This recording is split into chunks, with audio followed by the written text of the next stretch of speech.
Hello, everybody. Welcome in, and it's time for another deep dive. I get the most interesting questions from subscribers, and I have a lot of subscribers that are really very intelligent and they're very plugged in to finance and not just the usual frivolity and good times that we have on here with live streams and everything else. And as I'm recording this, we've had the long anticipated rally underway here, the test of the low in the market from weeks ago. And we'll see how far this carries. But Fred asked me today in a pretty long email, he said, what was it about 1929 and what is the role of the Federal Reserve? He said it was relatively new. It was only about 16 years old in 1929, and it was very much at the control and under the control of New York bankers. They were the most influential ones that had control of the Federal Reserve Board. Just made sense. New York was a big clearinghouse. It's also where the largest principal stock exchange in the nation was based. And it was also home to J.P. Morgan and National City Bank, which were huge banks with a lot of influence. It was very, the Federal Reserve Board, the creation of it, they decided early on that the main board would be in New York City, the one that really handled the day-to-day operations of the Federal Reserve, swaps and pulling things from the market, taking in bad debt, et cetera, et cetera. Of course, at that time, we know the Federal Reserve didn't take in any bad debt. That's a 2000s phenomenon. You don't buy anything, right? You can't pay off your credit card loan. They'll take it, right? They'll pay it off for you. All right, just joking. But what about the role of the Federal Reserve when it comes to investing and particularly investing in stocks? What has been the role? Have they been an adversary? Have they been an ally? And it's instructive to look back to 1929 to see the role that the Federal Reserve took in the long chain events that led up to the crash of 1929 and eventually the Great Depression.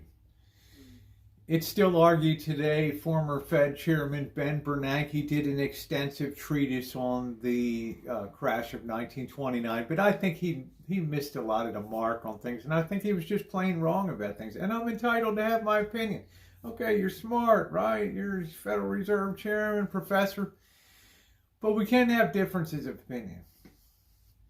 Federal Reserve, you have to understand, back in the 1920s, from the time of its creation, its role was to be that last resort, and some people would argue today we should not have a Federal Reserve.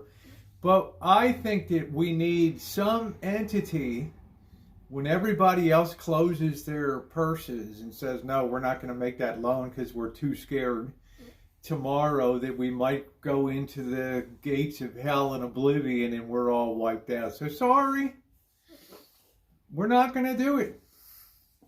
Well, in those times of crisis, you really do need an institution of last resort to step in.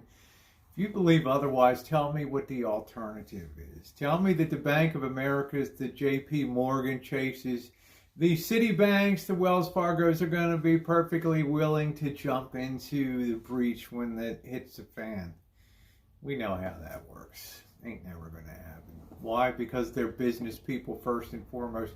Their role is not to bail out people and institutions that get into trouble. Okay?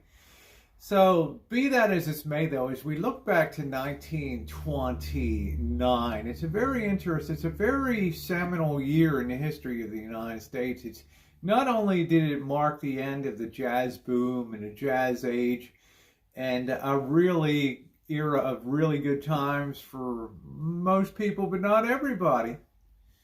It was also the era when the public at large discovered stocks for the first time, similarly to 2021, with the birth of Robinhood and the alternative investment platforms and fun and games with Bitcoin. Oh, this is awesome. I can buy one share of this, one share of that.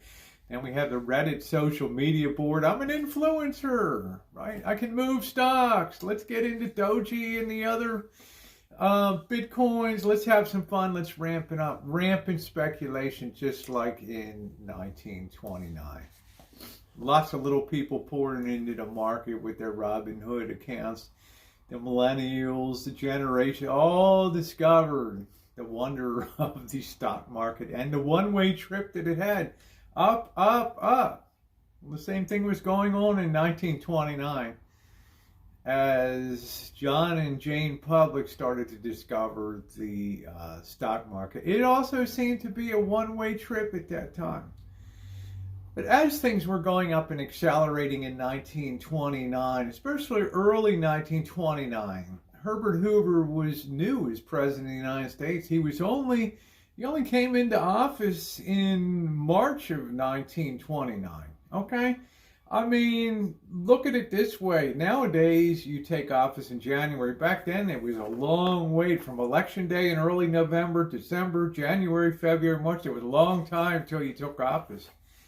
And later on, that was to cripple the United States between the Hoover and the Roosevelt administration, with banks collapsing, questioning about what Roosevelt was going to do, was going to inflate the currency. But that's a topic for another time. It's interesting to look as a fresh president in 1929 that Hoover was a very, very hands-off president. Okay, it was everybody, most everybody in that era did not believe government had any role within financial markets, within the everyday life of people. It was strictly hands-off. We provide for the common defense, little small office for tariffs, small office, the patent office, but otherwise, we don't do a lot. We sit around D.C., put our feet up on the desk and just chill out and take it easy and let business run its course. But there could be no denying that in mid-March of 1929, things were really starting to get out of hand in the market. Money was relatively cheap, and at that time, corporations could take their excess cash from operations, which many of them had. It was pretty much of a boom time, and they could place that through institutions on Wall Street and put their money to work lending to people so that they could buy stock on margin. Sometimes as little as 10% down.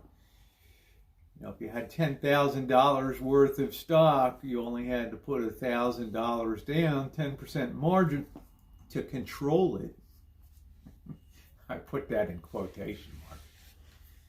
$1,000 down. But you had to pay interest to carry the other 90% of the value. And that interest fluctuated all over the place. You didn't have a fixed interest to carry like a mortgage. You were at the behest of the marketplace, what they called the call money rate. So it wasn't just banks that would do loans and banks that would lend against security, but it was also corporations that got into the game big time. Well, speculation in March of 1929, and what few people know is that in March of 1929, the Federal Reserve was gravely concerned about the speculative bubble that they saw building in this market. Now remember, this is 7 months before the crash of 29. 1 week in particular, in March, they met every day of the week, including Saturday. Now, they didn't release the minutes of meetings back then.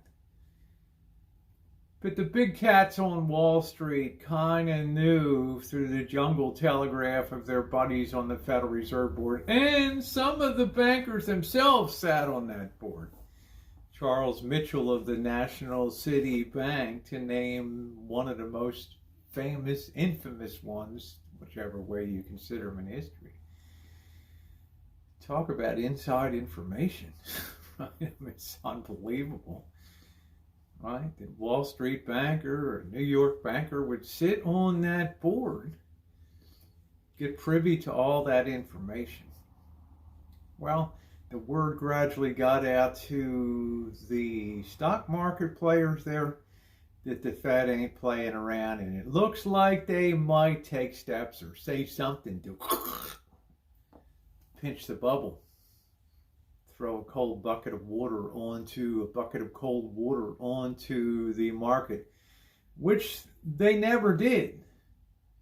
But the hint of that was enough in late March to drive the stock market into a panic. Yes, October of 1929 was the mother of all crashes.